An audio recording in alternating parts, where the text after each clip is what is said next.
Salam sejahtera bagi kita semua.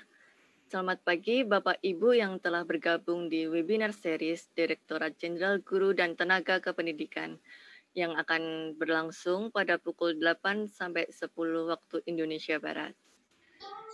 Yang terhormat Bapak Ibu narasumber, yang terhormat para pejabat di lingkungan Direktorat Jenderal Guru dan Tenaga Kependidikan, yang terhormat Bapak Ibu praktisi di bidang pendidikan, yang terhormat para peserta webinar. Baik, sebelum webinar berlangsung, ada beberapa tata tertib yang akan saya bacakan, yaitu peserta yang terhubung di room meeting Zoom, mohon menonaktifkan mikrofon saat tidak berbicara, menghindari menggunakan dua perangkat Vicon dalam satu room, kecuali menggunakan headset. Disarankan headset agar suara terdengar dengan jelas. Pertanyaan dapat diisikan di tautan https://slido/17 Juli 2020 sesi 1.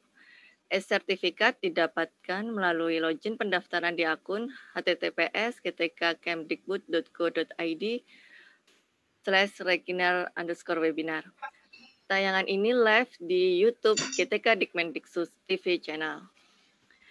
Baik, Bapak Ibu sekalian, webinar series kali ini sangatlah menarik materi yang akan kita bahas yang mengenai life skill education. Apa sih life skill education itu sendiri? Yaitu mengenai pendidikan kecakapan hidup.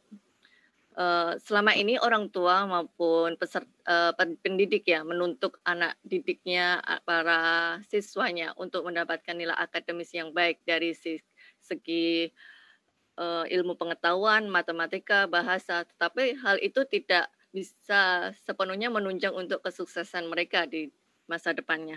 Tapi ada hal yang tidak kalah penting, yaitu skill life atau kecakapan hidup, di mana mereka harus menghadapi problematika kehidupan sehari-hari, bagaimana mereka memecahkan suatu permasalahan, bagaimana mereka memutuskan suatu keputusan untuk memilih jurusan atau bakat sesuai bakat minatnya, bagaimana mereka mengendalikan emosinya, mengelola resikonya, apalagi di dunia digital bagaimana mereka menggunakan internet dengan aman dan menghindari bullying dan sebagainya. Sehingga pendidikan kecakapan hidup itu sangatlah penting bagi para pendidik dan orang tua di rumah. Sedangkan sekarang UNICEF bersama Kemdikbud sudah bermitra melakukan program Life Skill Education di berbagai daerah di Indonesia, yang hal ini mendukung program pendidikan ya, seperti Merdeka Belajar, penguatan pendidikan karakter, HOTS, Gerakan Literasi Nasional. Program Life Skill Education ini sudah diimplementasikan di Papua, di Kabupaten Sorong, Kota Sorong, dan Sulawesi Selatan, Kabupaten Bone. Baik Bapak Ibu, telah hadir dua narasumber kita yang sangat luar biasa, yang ahli dalam life skill education, yang akan memberikan paparan dan pengalamannya, sharing dan praktek-praktek implementasi life skill education selama di Sorong dan Bone, yaitu Bapak Sunaryadi. Apa kabar Bapak Sunaryadi? Ya, beliau adalah pengawas serta master trainer pendidikan kecakapan hidup dari Kabupaten Sorong. Dan narasumber yang kedua yang tidak kalah luar biasanya yaitu Ibu Masyuri, guru pendidikan kecakapan hidup dari SMP 3 Teli Siatinge, Kabupaten Bone. Baik Bapak Ibu, ini akan memberikan pemaparan mengenai implementasi life skill education di Sorong dan Bone yang kurang lebih akan bersama-sama dalam satu pemaparan kurang lebih 90 menit. Kami persilahkan. Dari Bapak Sunaryadi lebih dahulu ya Pak ya. Yes. Baik, terima kasih. Assalamualaikum warahmatullahi wabarakatuh. Selamat pagi, salam sejahtera untuk kita semua. Bapak Ibu dari Direktorat Jenderal Guru dan Tenaga Kependidikan yang kami hormati, dan semua yang ada di webinar ini yang orang-orang hebat yang saya banggakan. Perkenalkan, nama saya Sunaryadi, seperti yang diperkenalkan oleh moderator tadi. Saya berasal dari Kabupaten Sorong, Papua Barat, dan saya sebagai pengawas di Dinas Pendidikan dan Kebudayaan Kabupaten Sorong, sekaligus saya bergelut di Life Skill Education atau pendidikan kecakapan hidup bagi remaja. Kali ini kami akan berkolaborasi saya dengan Ibu Masuri dari Kabupaten Bone, Sulawesi Selatan, memaparkan materi yang kami beri judul implementasi screen-nya, Mbak. Implementasi pendidikan kecakapan hidup di Sorong dan Bone. Baik, next. Di dalam pemaparan ini, kami berdua nanti akan memaparkan garis besarnya. Yang pertama yaitu konsep dasar dari pendidikan kecakapan hidup. Kemudian yang kedua, proses pelaksanaan pendidikan kecakapan hidup, baik yang dilaksanakan di Sorong maupun dilaksanakan di Bone.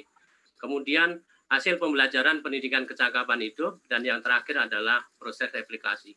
Jadi keempat-empat ini nanti akan kami bicarakan secara bergantian antara saya dengan rekan saya Ibu Masuri. Next.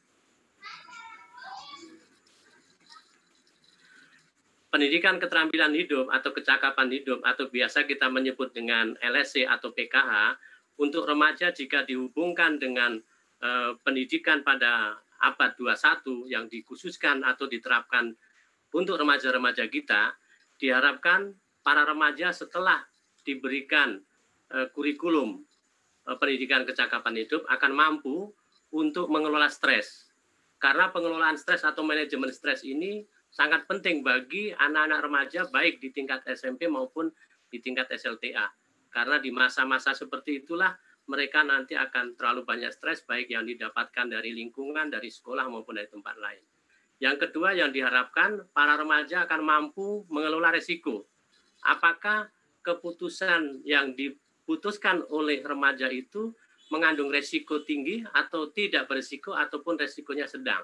Nah, ini remaja juga harus diajarkan untuk dia tahu bagaimana mengelola resiko. Kemudian berikutnya adalah membuat keputusan yang tepat, yang akhir yang berdampak positif. Di dalam pendidikan kecakapan hidup diajarkan juga bagaimana cara membuat keputusan. Anak-anak diharapkan untuk kreatif, aktif, dan bisa memecahkan masalah. Yang terakhir yaitu setelah diberikan pendidikan kecakapan hidup, maka harapannya remaja bisa memberikan informasi yang akurat, informasi yang tidak hoax, dan bisa menyaring informasi-informasi hoax yang sekarang merajalela. Di dalam materi yang ada dalam kurikulum PKH yang diajarkan baik di Sorong maupun di Bone, materi penggunaan media sosial salah satunya adalah menangkal hoax, itu juga menjadi materi yang sangat disenangi oleh para remaja. Next. Terdapat banyak definisi tentang apa itu keterampilan hidup, namun di dalam kurikulum keterampilan hidup ini definisi yang kami kemukakan adalah keterampilan hidup menggambarkan keterampilan yang harus dimiliki oleh para remaja yang nanti akan membantu remaja dalam mengatasi tantangan hidup sehari-hari, termasuk dalam menyelesaikan masalah, mengelola resiko, membuat keputusan, dan berkomunikasi dengan orang lain di sekitarnya di dalam kehidupan sehari-hari. Next.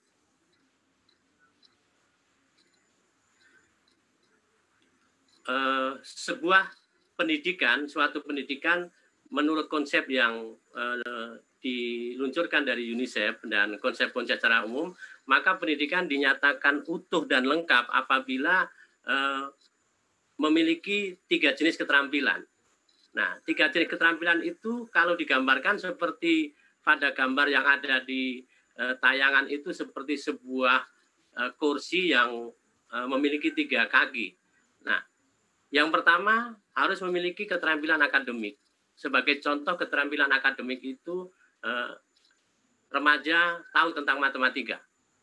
Nah, kemudian yang kedua, keterampilan penghidupan. Di dalam keterampilan penghidupan ini, remaja diharapkan dapat menguasai dan menerapkan keterampilan akademik itu di dalam tugas-tugas praktis, seperti misalnya dalam pertanian, pertukangan, menjahit.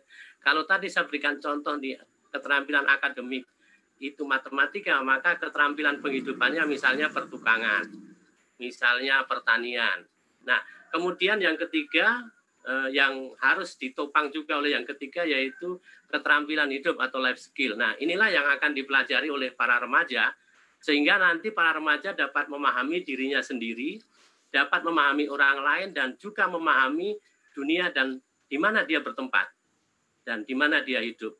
Nah, keterampilan hidup dari contoh yang saya berikan tadi untuk matematika, kemudian keterampilan penghidupannya pertukangan atau misalnya pertanian, maka life skill-nya adalah komunikasi. Jadi misalnya bisa berkomunikasi dengan, kalau tukang kan bekerjanya tidak bisa sendiri, pasti biasanya ada pembantu tukangnya, ada komunikasi. Kemudian berpikir kritis. Berpikir kritis bagaimana jika misalnya lahan pertanian itu banjir, maka dia akan bisa berpikir kritis. Nah, contoh-contoh lain ada di sini, misalnya di ilmu pengetahuan alam, itu keterampilan akademiknya, kemudian di keterampilan penghidupannya, misalnya menjahit. Nah, kalau menjahit biasanya diperlukan kreativitas juga dan bekerja dalam kelompok. Nah, itu contoh-contoh yang lain masih ada di literasi maupun sejarah. Next.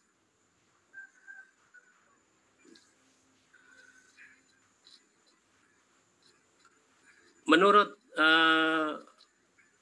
buku yang dipakai oleh peserta didik atau siswa di SMP maupun di SMA, dan buku modul yang dipakai oleh guru, UNICEF telah mengembangkan life skill education ini menjadi 12 keterampilan hidup.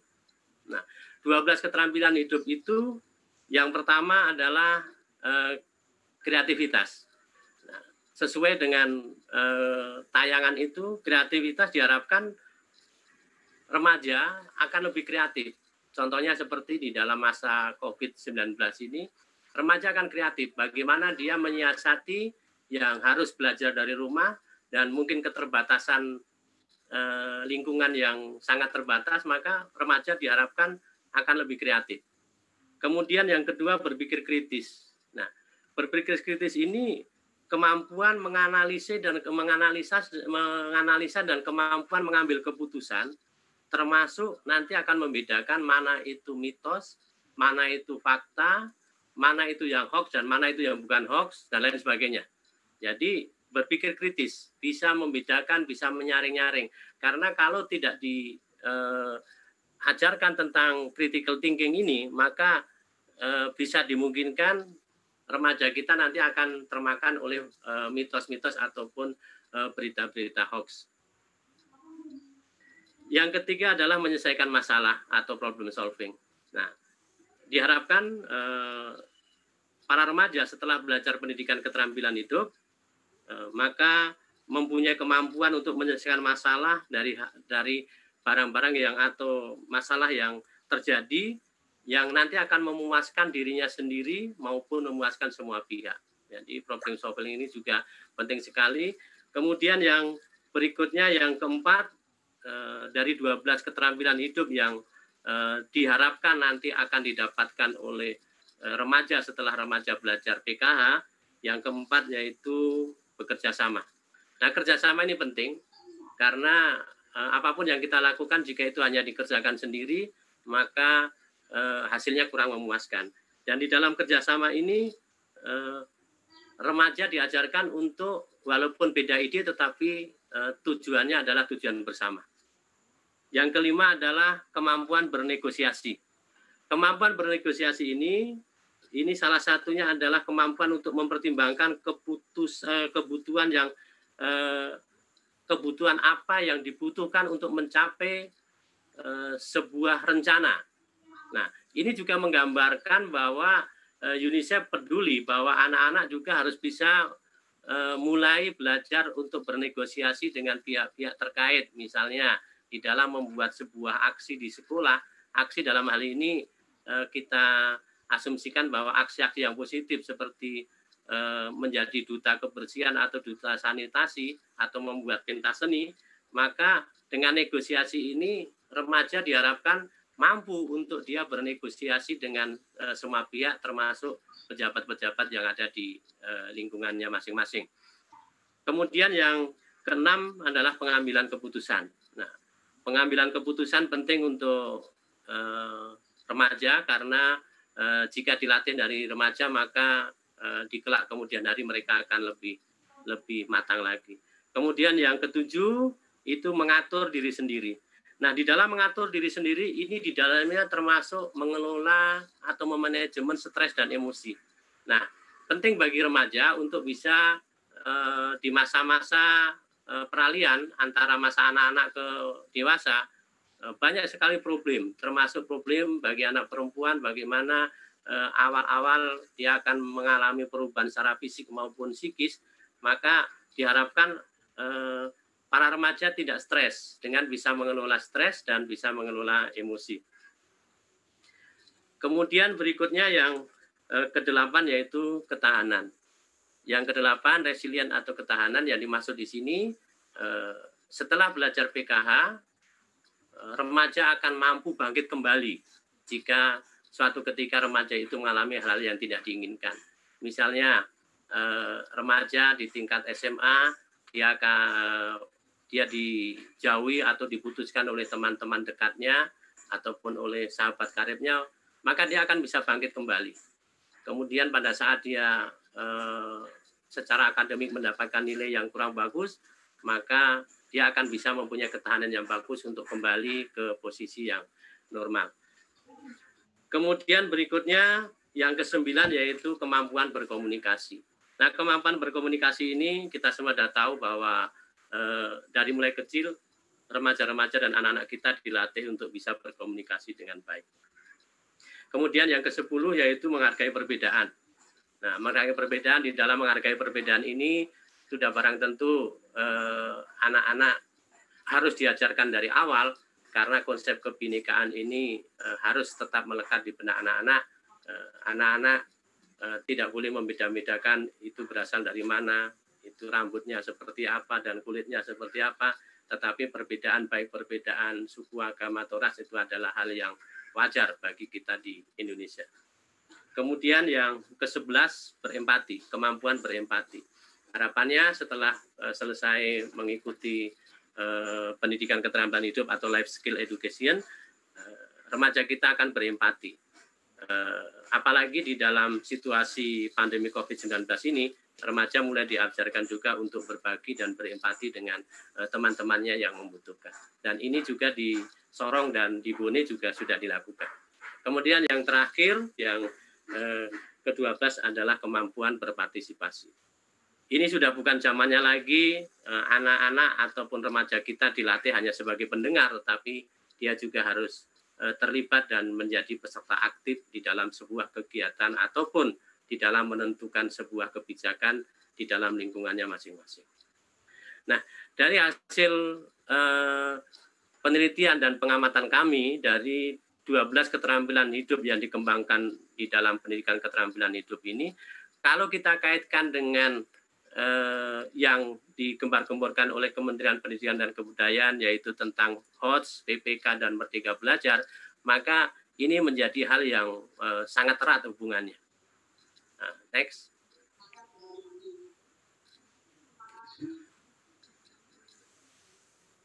Harapannya setelah remaja kita mendapatkan pelajaran pendidikan kecakapan atau keterampilan hidup, maka remaja kita akan menjadi seorang remaja yang Pancasilais. Nah, kami merumuskan dan kami berusaha mengidentifikasi ciri-ciri, walaupun nanti mungkin ada ciri-ciri yang lebih, tapi setidaknya profil seorang remaja yang berjiwa Pancasila yang pertama yaitu beriman dan bertakwa kepada Tuhan Yang Maha Kuasa. Dan dia berakhlak mulia. Kemudian yang kedua, kreatif.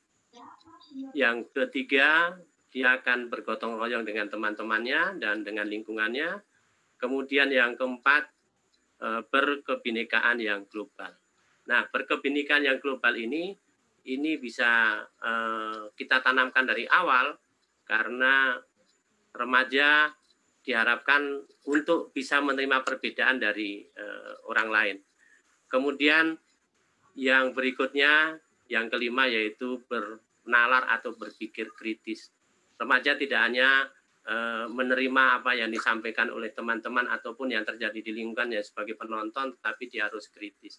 Dan yang terakhir, yang tidak kalah pentingnya, yaitu remaja diharapkan setelah belajar pendidikan keterampilan hidup atau kecakapan hidup ini, dia akan mandiri.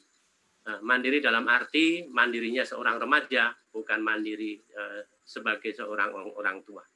Next.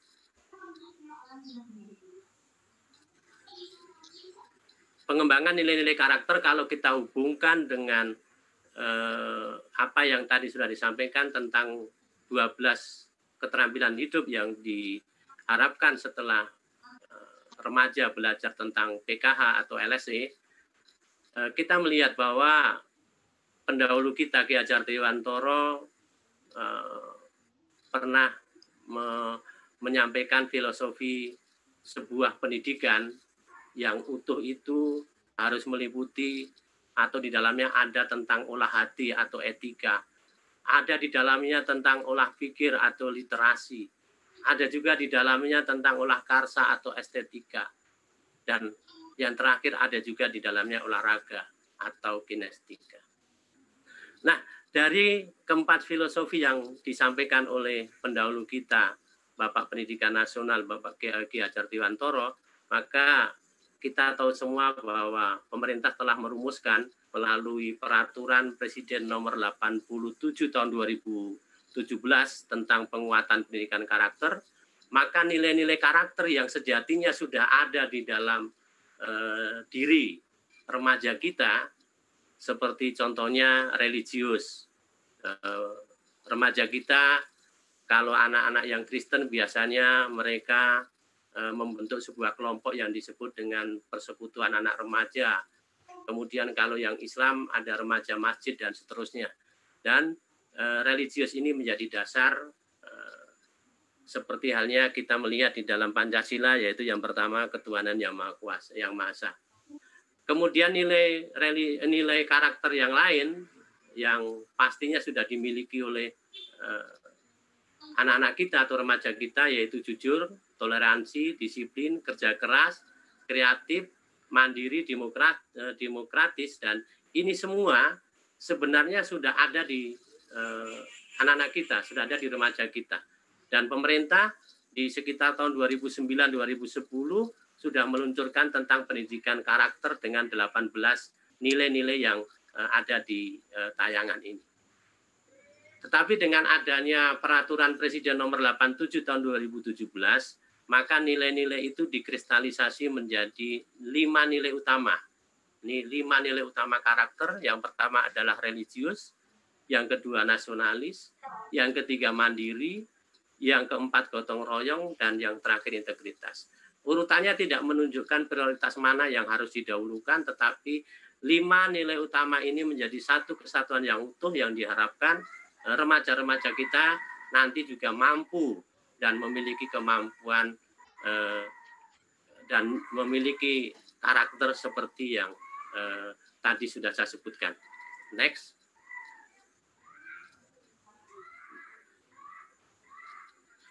Di dalam kurikulum pendidikan kecakapan hidup, modul yang sudah disiapkan oleh UNICEF itu dibagi menjadi satu buku besar itu ada dibagi menjadi 5 modul.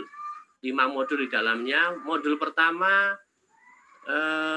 diberikan judul mengenal diri sendiri.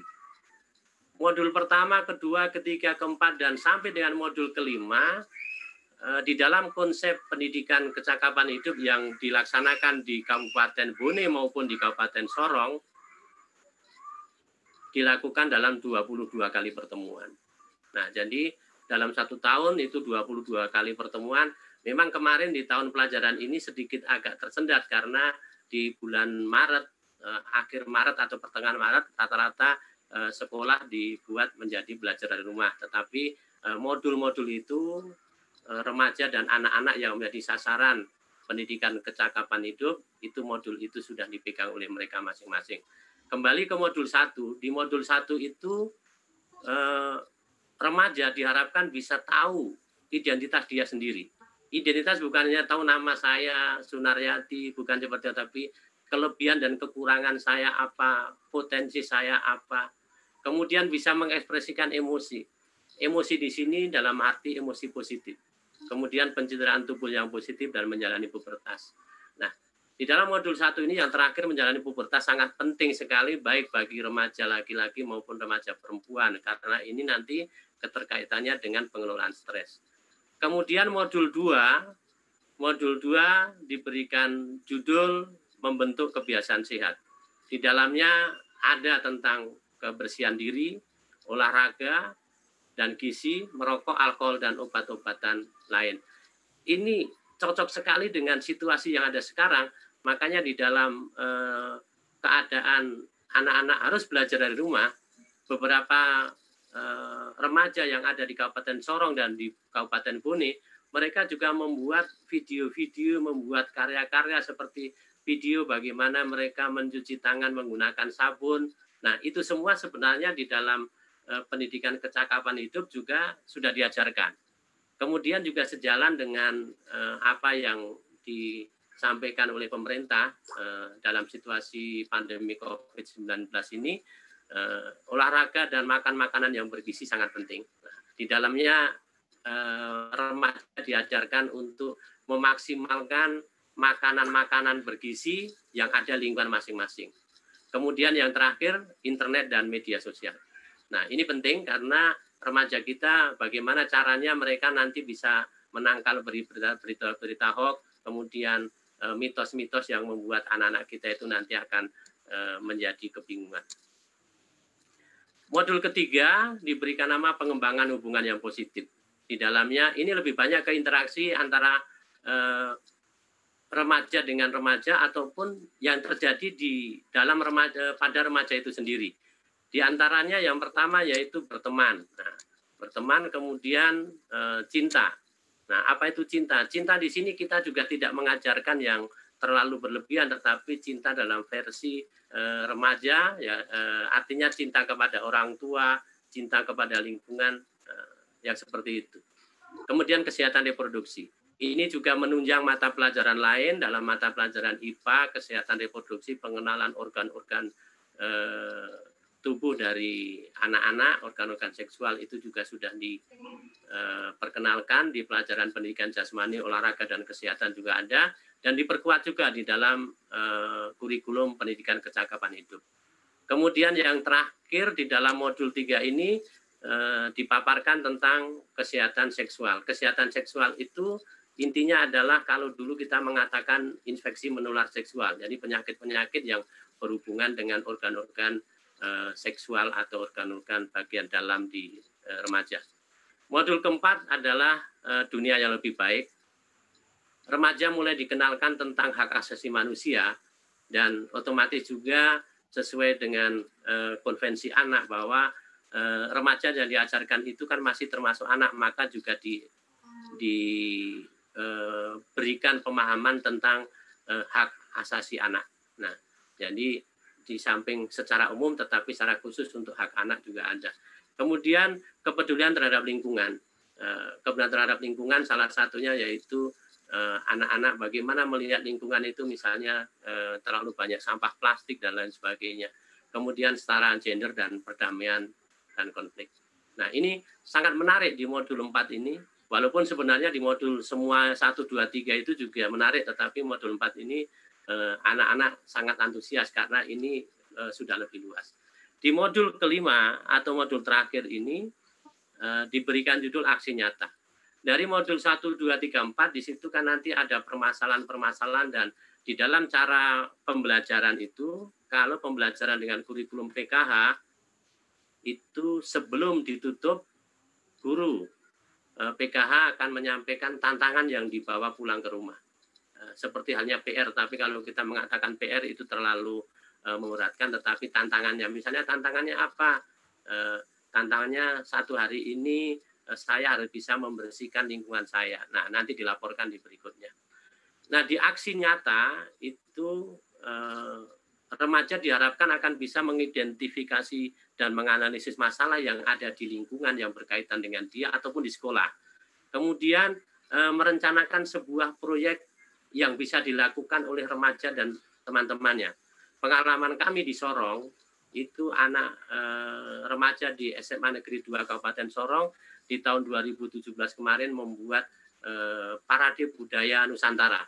Parade budaya Nusantara semuanya yang mengerjakan adalah anak-anak SMA tanpa artinya tanpa bukan campur tangan, tetapi semua dikerjakan oleh anak-anak SMA, dari mulai menyusun proposal, membuat jadwal, membuat undangan, dan acara-acaranya seperti itu.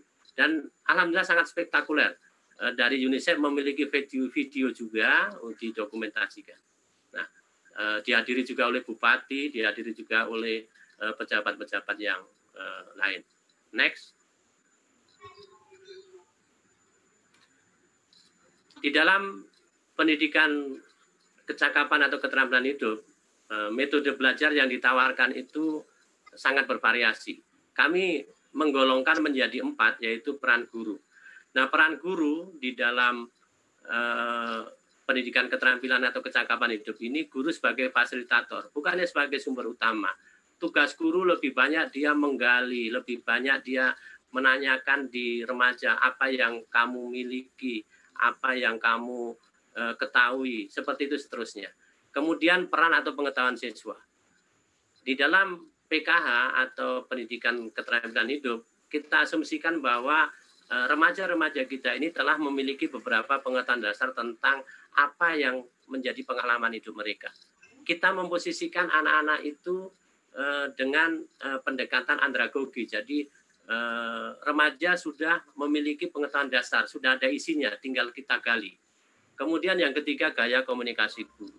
Nah, gaya komunikasi guru seperti yang disampaikan di depan tadi, guru lebih banyak dia untuk memperkuat dan memotivasi siswa atau remaja untuk dia bisa menyampaikan apa yang dia ketahui, bisa membuat sebuah pernyataan-pernyataan yang kritis dan lain sebagainya.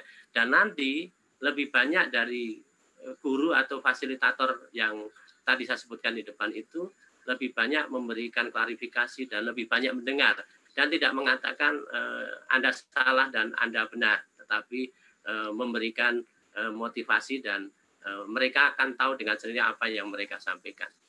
Kemudian yang terakhir, yang keempat, kami melihat perbedaannya itu dari jenis kegiatan. Dari jenis kegiatan pada life skill education atau pendidikan kecakapan hidup, itu banyak sekali kita menggunakan strategi-strategi yang hampir semuanya melibatkan peserta didik atau melibatkan remaja-remaja sebagai subjek maupun objek dari pembelajaran itu. Contoh kegiatan partisipasi dari peserta didik atau remaja, yang pertama biasanya kita sebelumnya kita menggunakan energizer agar anak-anak itu lebih bersemangat. Kemudian dengan menggunakan metode bermain peran atau permainan-permainan yang lain, kemudian diskusi, berdebat, dan kita juga menyediakan lembaran-lembaran kasus yang nanti remaja akan mempelajari dan studi kasus itu nanti akan disampaikan di diskusi ya teman-teman. Next.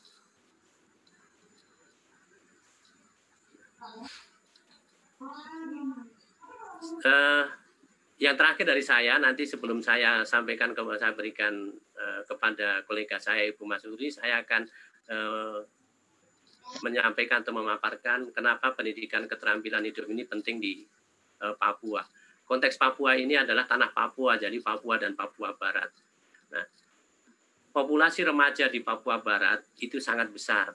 Sekitar 19% dari penduduk yang ada di Papua Barat itu adalah remaja. Nah, remaja sangat rentan terhadap hal-hal yang berbau negatif, maka pendidikan kecakapan hidup ini sangat penting diberikan kepada remaja. Tantangan remaja di Papua, yang dalamnya adalah Papua dan Papua Barat, prevalensi wanita yang menikah di bawah umur 18 tahun, baik di Papua maupun Papua Barat, ada di kisaran 25% lebih. Nah, ini sangat besar, jadi 1/4 dari wanita-wanita yang ada di Papua maupun Papua Barat itu sudah menikah di umur di bawah 18 tahun. Dan ini juga nanti sejalan dengan program yang disampaikan dan alasan disampaikan oleh teman-teman kita dari BONI. Kemudian sejak tahun 2003-2004 UNICEF sudah membuat program life skill education, tetapi waktu itu difokuskan hanya untuk pencegahan HIV/AIDS karena prevalensi HIV di antara kelompok 15 sampai 24 tahun sangat tinggi. Resiko penularan di Sorong sendiri itu tinggi sekali. Kalau di Papua Barat yang paling tinggi di dalam penularan HIV/AIDS itu adalah Sorong. Nah, oleh karena itu di dalam materi di dalam juga ada mengenai HIV/AIDS dan kemampuan anak-anak untuk dia bisa menangkal ajakan-ajakan ataupun yang tidak baik. Kemudian dari hasil survei kekerasan di Papua maupun Papua Barat ditemukan bahwa 52% wanita yang berumur 14 sampai 19 tahun pernah mengalami minimal satu bentuk kekerasan, baik kekerasan fisik maupun kekerasan seksual di dalam kehidupan mereka. Nah, ini yang mendasari mengapa pendidikan keterampilan hidup penting sekali diajarkan di Papua. Dan kalau kita melihat dari 12 keterampilan atau kecakapan hidup ini, kiranya juga bukan hanya di Papua saja diharapkan untuk diterapkan, tetapi di daerah lain. Berikutnya, agar tidak hanya suara saya yang didengar, kami persilahkan kolega saya, sahabat saya, Ibu Masuri untuk melanjutkan presentasi berikutnya. Silakan Ibu.